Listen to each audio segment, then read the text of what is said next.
for now. We can do a couple. We're missing. If you have some more, we could put. I'm Ed Dawson with NCR, and this is our 1/10 scale Saturn V. It's got a central M650 this time, and 4 K185s on the outboards. Second time it's flown. Last time we flew it in a 2-stage, but this time we're just going to be a single stage. Breaks apart here for the upper section.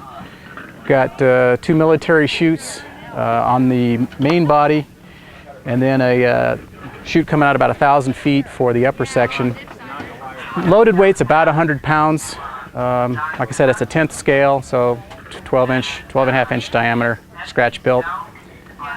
Second time it's flown, and we're going to get it off later this afternoon. So now what's it actually made out of? Sonotube and glassed, and then the way we made the wraps was we took cardboard and sprayed the cardboard, single-sided cardboard with a mold release, and then laid carbon fiber over it. So actually this is the single-sided cardboard. And then we also made some wraps, just finding things at the hardware store and then using those for molds, just so we didn't have to lay down hundreds of little strips. How long did it take you to build this? It was an hour at a time for probably 6 months. I don't remember. And on the forward end,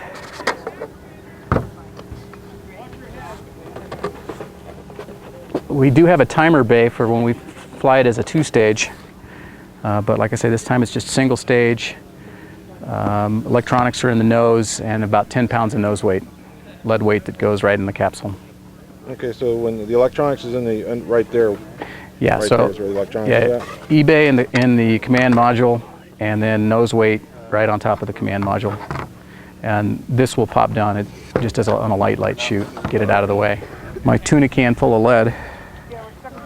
So this is the forward end, the nose weight. This is about 6 pounds. We just took tire weights and melted them down into the can and poured molten lead into a tin can, cut it to length, and then that gets through bolted. So it's all pretty stout connection to the Kevlar. So before, we took this and then tied that to the nose cone section and just had the nose cone come down away, and then had thread that connected to the tower. Okay. And the tower just kind of can pop apart as well, so that it all gets out of the way if needed. And if you have to rebuild a new one, no big deal. But so before, we just had the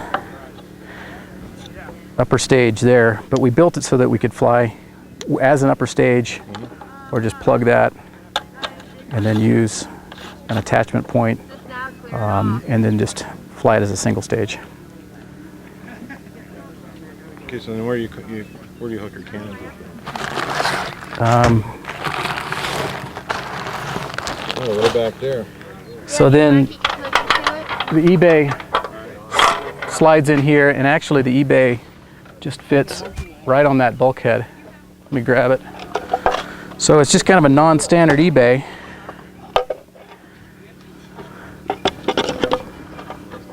Oh, I see.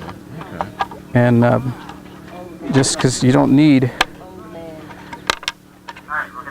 since we really don't need to take up vertical space, this eBay can be mounted in here and then slides in and fits on top of the bulk plate.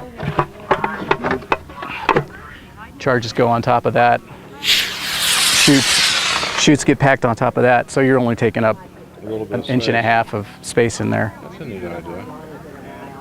And then you just arm it through the wall. Through that, and then it blows everything out. Blows it all apart. And then, like I said, 2 chutes.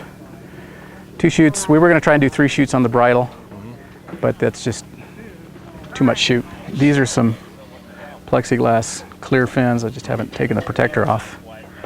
And these get bolted on like there. How do you bolt them on? I've got some like fender washers that go around the edge. Oh, okay. Maybe that's something you want to see. Squeeze it, you just right? So it gets basically clamped on. So we'll take the clear Lexan fins, and then once we're ready for flight, these get bolted on here and wrapped around the fin, so we get significantly more fin area without changing the lines at all. Track from it either. Yeah, and you don't really notice it; it just gets clamped on. Yeah. But that's one of the last things to go on before it goes. It's the easiest things to break Yeah. and scratch. Then just the motor bells are just turned out of balsa. You gonna light all this on the pad? It's all going to be lit on the pad. So we were painting the motors with pyrogen and got some good igniters coming to get them all lit at once. Long rails so that they'll hopefully all be up to pressure before it gets off the rail. Keep it pointed straight. Good luck. And on the Central, this is first time we flew it was a Central 54, but this is built for the 75 millimeter. And so we just had a little spacer added there so that we can bring the Central motor out a bit. Yeah, it's kind of, well, Joe Hinton and I, Joe is the president of our club, and he's the one I've been doing this project with for a couple years now. The glory of it doesn't is Joe's fault? No, I wish it worked that way, but no.